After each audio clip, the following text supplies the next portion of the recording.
As we're spending some time with understanding some basic principles to hear God's guidance, today on day 3, we're going to look at a second principle about receiving a rhema. And we talked a fair bit about the rhemas in the last number of weeks, in which God speaks to us a specific word that is from a specific person about our own lives. And where rhemas are vitally important is they help give us context and understanding for the circumstances that we might see around us. I've had conversations with countless Christians over the years about the idea of God opening a door or closing a door, or even heard the phrase, when God closes a door, he opens a window.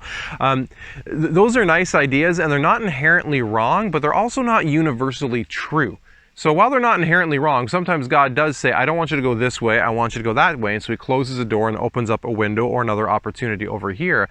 But there's also times in which God closes a door, not because he doesn't want us to go there, but because he wants to strengthen us and firm up our resolve to be willing to continually bring things before him in prayer, to continually be seeking out his face in the word, by using the community of all believers to get a greater understanding as to why might this door be closed. And sometimes he might want to open that door later on.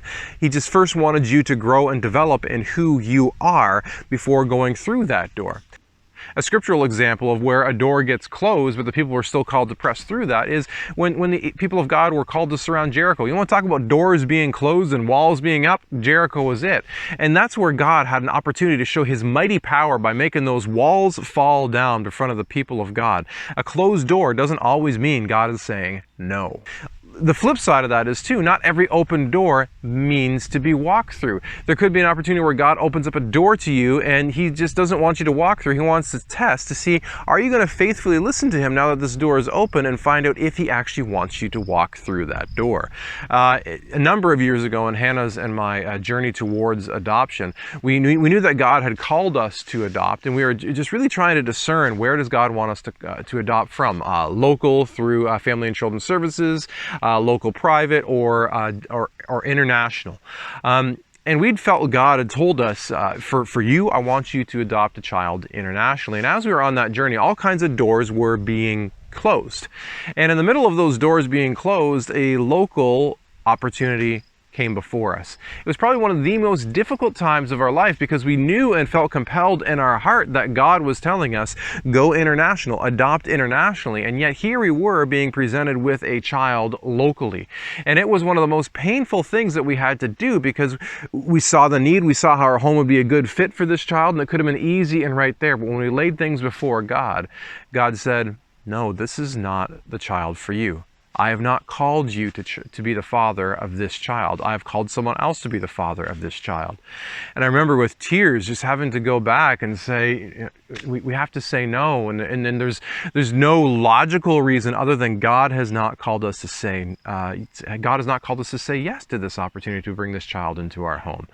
And for us, a beautiful confirmation of that was the woman who we spoke with. She also through tears said, I knew that this was coming, because she also was a woman of faith, and she said, I was praying and God spoke to me as I was watching this TV show saying, while they're a lovely family, this child is not going to go to them. This child's going to go somewhere else. And for us, that was a difficult exercise, but I think a helpful exercise of us going, just because God has opened a door here, does it mean that we need to walk through it? Now, is there biblical precedent for that, for God opening doors and people not walking through it? The answer is yes.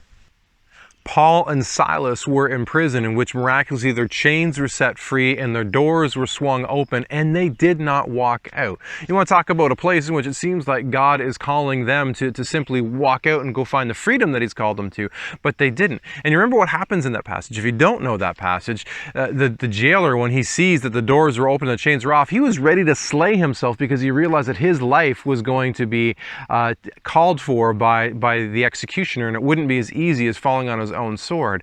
And so he was about to take his own life, and it gave Paul and Silas an opportunity to say, wait, don't do it. We are still here.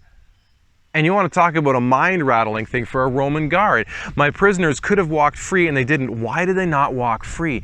That guard's life was radically changed from there on out, to see a person who had freedom offered but was not willing to take that freedom because God had said no to them. And through that, God's kingdom advanced. And yes, maybe his kingdom might advance at the expense of something for us. But if it's his kingdom advancing, praise God for his kingdom advancing. All of this underscores the truth that it's not simply the circumstances of our lives that indicate God's will. We need to prayerfully and carefully listen to what God is saying to us to discern what His will is, His good, pleasing, holy, and upright will. And so this is where our relationship with God needs to be one of constant dialogue. That throughout our day we may see things or signs indicating go this way, go that way. Then we take those signs and continually prayerfully lay them before God, saying, are you saying yes on this? Are you saying no on this? Are you saying maybe wait or later on this? And really, I think that kind of summarizes the majority of the ways that God would respond to our questions. There's 4 ways that He would say. He would say yes. Yes, with some of these conditions added on top of it, no, or wait. Those are the 4 ways that God might respond to us in any given time. It's not a simple yes or no.